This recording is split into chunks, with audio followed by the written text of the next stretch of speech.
Begini Tur, Pak D cerita sedikit sejarah Mahabharata. Alkisah pencarian Wahyu Cakraningrat oleh Raden Abimanyu, putra Arjuna, Raden Lesmana, Mandrakusuma, putra mahkota kerajaan Hastina, dan Raden Sombo, putra Prabu Kresna. Dalam hati saya begitu mendengar kakak sepupu saya ngomong begitu, saya bilang, here we go. Sang Pak D mulai cerita hal yang menyamakan situasi dengan anak remaja di depannya ini, yaitu kebetulan anak saya. Dia melakukan framing communication. Sang Pak D melanjutkan kisahnya. Ketiganya sama-sama berambisi menjadi raja. Untuk itu mereka harus bertarung dan mendapat gelar Wahyu Cakraningrat. Namun, mendapat Wahyu Cakraningrat tidaklah mudah karena sejumlah syarat harus dipenuhi agar Wahyu Cakraningrat itu majing atau sejiwa dengan satria terpilih. Adapun syarat yang harus dipenuhi adalah mampu handayani atau berbuat baik kepada rakyat, berpegang pada kejujuran, mampu memberikan teladan, mampu memberikan rasa tentram kepada rakyat, mampu memberi kasih sayang kepada rakyat, mampu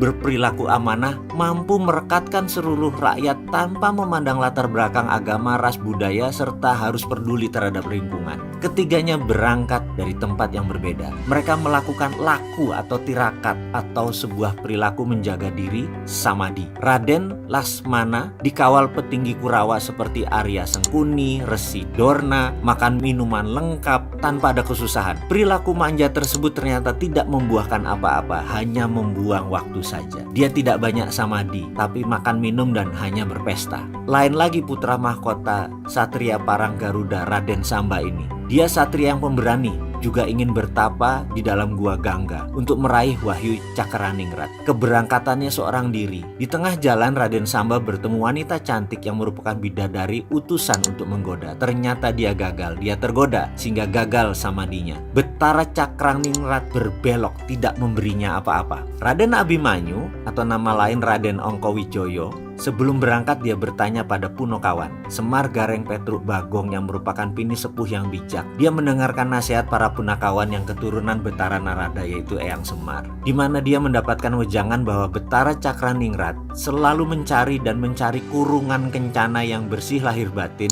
yang cerdas, tahan godaan, yang tahan fitnahan, yang sepi ing pamrih rame ing gawe, berbudi luhur, jujur, dapat dipercaya, mempunyai kesabaran tinggi, dan kepekaan sosial yang tinggi. Wahyu Cakraningrat adalah hanya untuk orang yang gigih. Itulah yang dilakukan Abimanyu yang akhirnya dia dapatkan kurungan kencana itu. Karena wahyunya itulah akhirnya dia jadi Raja Hastina, Raja Amarta, Raja Indraprasta, semua disatukan di bawah Panji sang Raja Putra Abimanyu setelah perang Baratayuda berakhir bernama Parikesit. Begitu kira-kira cerita wayang singkatnya Mas Fatur. Mudah-mudahan kamu paham dongeng Pak D ini. Kemudian Fatur menjawab, jadi aku nanti merantau itu untuk mencari kurungan kencana ya Pak D, agar Wahyu Cakraningrat dapat dipegang atau dipunyai. Untuk mendapatkannya kita harus gigih, gitu kan Pak D? Kira-kira ngono Tur. Jadi nanti kamu sadar bahwa apa yang kamu geluti dengan gigih, kamu pasti kaya Tur. Percaya omongan Pak D. Kuncinya apa? Pak D bertanya lagi dengan singkat yang dijawab dengan singkat juga oleh Fatur.